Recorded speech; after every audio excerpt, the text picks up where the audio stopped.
بسم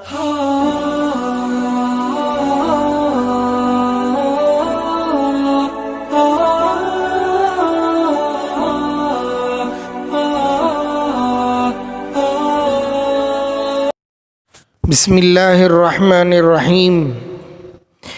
بیت المقدس کی فضیلت اور اہمیت کے لیے صرف یہی بات کافی ہے کہ قرآن پاک نے اس کا تذکرہ جب بھی کیا ہے برکت اور قدسیت جیسے الفاظ کے ساتھ ہی کیا ہے۔ ارشاد باری ہے، اعوذ باللہ من الشیطان الرجیم، سبحان الذی اسریٰ بعبدہ لیلا من المسجد الحرام الی المسجد الاقصی الذی بارکنا حولہ لنریہ من آیاتنا، جس کا ترجمہ ہے مسجد اقصیٰ تک جس کو گھیر رکھا ہے ہماری برکت نے تاکہ دکھائیں اس کو کچھ اپنی قدرت کے نمونے۔ حضرت موسیٰ علیہ السلام کی زبانی اللہ تعالیٰ نے فرمایا، یا قوم ادخلوا الارض المقدسہ، اے قوم پاک زمین میں داخل ہو جاؤ۔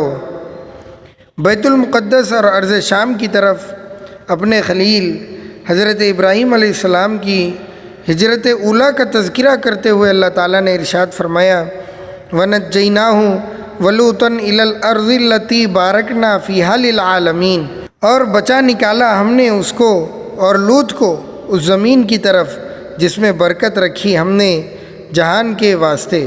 اور اللہ تعالیٰ کا ارشاد ہے، وَأَوْرَثْنَا الْقَوْمَ الَّذِينَ كَانُوا يُسْتَضْعَفُونَ مشارق الارض و مغاربها التي بارکنا فیہا، اور وارث کر دیا ہم نے ان لوگوں کو جو کمزور سمجھے جاتے تھے اس زمین کے مشرق اور مغرب کا جس میں برکت رکھی ہے ہم نے۔ یہ ساری آیتیں بیت المقدس اور فلسطین کی طرف اشارہ کر رہی ہیں۔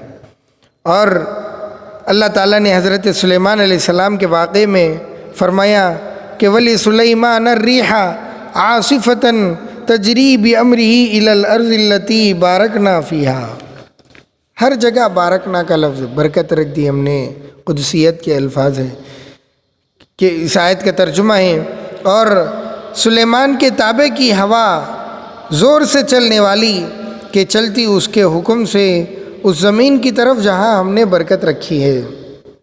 پھر اہل سبا کی خوشحالی اور فارغ البالی کا تذکرہ کرتے ہوئے اللہ تعالیٰ نے ارشاد فرمایا، وَجَعَلْنَا بَيْنَهُمْ وَبَيْنَ الْقُرَى الَّتِي بَارَكْنَا فِيهَا قُرًى ظَاهِرَةً، اور رکھی تھی ہم نے ان میں اور ان بستیوں میں جہاں ہم نے برکت رکھی ہے ایسی بستیاں جو راہ پر نظر آتی تھی۔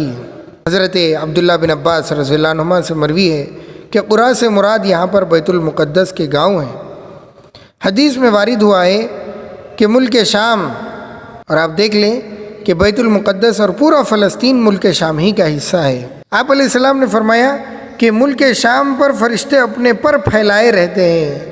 حضرت زید بن ثابت رضی اللہ عنہ سے مروی ہے، انہوں نے فرمایا کہ میں نے حضور اکرم صلی اللہ علیہ وسلم کو فرماتے ہوئے سنا، یا طوبیٰ للشام یا طوبیٰ للشام یا طوبیٰ للشام، قالوا یا رسول اللہ ولم ذلک، قال تلک ملائکۃ اللہ باسطوا اجنحتها علی الشام، جس کا ترجمہ ہے کہ خوشی اور سعادت ہے شام کے لیے، خوشی اور سعادت مندی ہے شام کے لیے، خوشی اور سعادت مندی ہے ملک شام کے لیے۔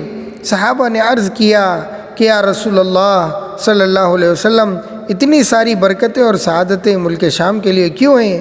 آپ علیہ السلام نے فرمایا، یہ دیکھو کہ اللہ کے فرشتے ملک شام پر اپنے پر پھیلائے ہوئے ہیں، تو بھلا ایسے ملک کی برکت اور سعادت کا کیا پوچھنا۔ علماء نے لکھا ہے، حضور اقدس صلی اللہ علیہ وسلم کے ارشاد گرامی کا مطلب یہ ہے کہ اللہ سبحانہ و تعالیٰ نے ملک شام کی حفاظت اور نگرانی کے لیے فرشتے مقرر کر رکھے ہیں۔ اس شہر کا اسلام میں مکہ مکرمہ اور مدینہ منورہ کے بعد سب سے بڑا درجہ ہے۔ مکہ اور مدینہ کے بعد دنیا جہان میں کسی جگہ کو ایسا تقدس اور فضیلت حاصل نہیں جو بیت المقدس اور بالآخر سارے فلسطین اور شام کو حاصل ہے۔ یہی وہ مسجد اقصیٰ ہے جو دنیا کی ان 3 مسجدوں میں سے ہے جس کے لیے شد رحال، یعنی جس کی زیارت کی نیت سے شرعی نقطہ نظر سے باقاعدہ سفر کیا جا سکتا ہے۔ حضرت ابو ہریرہ رضی اللہ عنہ سے مروی ہے، انہوں نے فرمایا کہ حضور اقدس صلی اللہ علیہ وسلم نے ارشاد فرمایا کہ لا تشد الرحال الا الی ثلاثۃ مساجد، صرف 3 مسجدوں کی زیارت کی غرض سے سفر کیا جا سکتا ہے۔ مسجدی ھذا، آپ علیہ السلام نے فرمایا یہ میری مسجد یعنی مدینہ منورہ، و مسجد الحرام، مسجد حرام یعنی کعبۃ اللہ مکہ مکرمہ، اور پھر آپ علیہ السلام نے فرمایا وہ مسجد الاقصیٰ، اور مسجد اقصیٰ۔ معراج کی رات میں سرکار دو عالم صلی اللہ علیہ وسلم کو اللہ تعالیٰ نے حرم مکی سے حرم اقصیٰ کا سفر کرایا، پھر یہاں سے آسمانوں کی طرف آپ کو عروج کیا گیا۔ آپ اللہ پاک نے اس عظیم واقعے کو وحی مطلوع کی شکل میں اپنی آخری اور پائندہ کتاب کا جز بنا دیا۔ سبحان الذی اسریٰ بعبدہ لیلا من المسجد الحرام الی المسجد الاقصی الذی بارکنا حولہ۔ اس آیت کریمہ کی تفسیر کے موقع سے علامہ شبیر احمد عثمانی نور اللہ مرقدہ اپنی حاشیے میں لکھتے ہیں، یعنی جس ملک میں مسجد اقصیٰ واقع ہے وہاں حق تعالیٰ نے بہت سی ظاہری اور باطنی برکات رکھی ہیں۔ مادی حیثیت سے چشمے، نہریں، غلے، پھل اور میووں کی افراد، اور روحانی اعتبار سے دیکھا جائے تو کتنے انبیاء اور رسل کا مسکن اور مدفن اور ان کے فیوز و انوار کا سرچشمہ رہا ہے۔ شاید نبی کریم صلی اللہ علیہ وسلم کو وہاں لے جانے میں یہ بھی اشارہ ہوگا کہ جو کمالات انبیاء بنی اسرائیل وغیرہ پر تقسیم ہوئے تھے، آپ علیہ السلام کی ذات مقدس میں بھی وہ سب جمع کر دیے گئے ہیں۔ جو نعمتیں بنی اسرائیل پر مبذول ہوئی تھی ان پر اب بنی اسماعیل کو قبضہ دلایا جانے والا ہے۔ کعبہ اور بیت المقدس دونوں کے انوار اور برکات کے حامل ایک ہی امت ہونے والی ہے۔ احادیث معراج میں تصریح ہے کہ بیت المقدس میں تمام انبیاء اکرام علیہ السلام نے آپ علیہ السلام کی اقتداء میں نماز پڑھی۔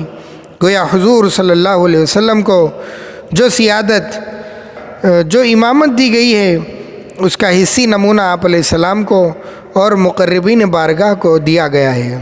مسجد اقصیٰ میں ایک نماز کا ثواب 500 نماز کے برابر ہے۔ حضرت ابو ذر غفاری رضی اللہ عنہ سے مروی ہے کہ ہم صحابہ اکرام رضی اللہ عنہ مجمعین نے حضور اقدس صلی اللہ علیہ وسلم کے روبرو اس بات کا تذکرہ کیا کہ کون سی مسجد زیادہ فضیلت والی ہے، رسول اکرم صلی اللہ علیہ وسلم کی مسجد یا بیت المقدس کی مسجد، مسجد اقصیٰ؟ تو آپ علیہ السلام نے فرمایا الصلاۃ فی المسجد الحرام ب100 الف صلاۃ، یعنی مسجد حرام میں نماز کا ثواب 1,00,000 نماز کا ثواب کے برابر ہے۔ مسجد نبوی میں نماز کا ثواب 1000 نماز کے ثواب کے برابر ہے، جبکہ مسجد اقصیٰ میں نماز کا ثواب 500 نماز کے برابر ہے۔ اس کے علاوہ بھی بہت ساری فضیلتیں اس شہر کی وارد ہوئی ہیں، وقت کی قلت کی وجہ سے نہیں کہی جا سکی۔ اللہ تعالیٰ صحیح طور پہ سمجھ کر ہم سب کو اس کی عظمت اپنے دلوں میں بٹھانے کی توفیق عطا فرمائے۔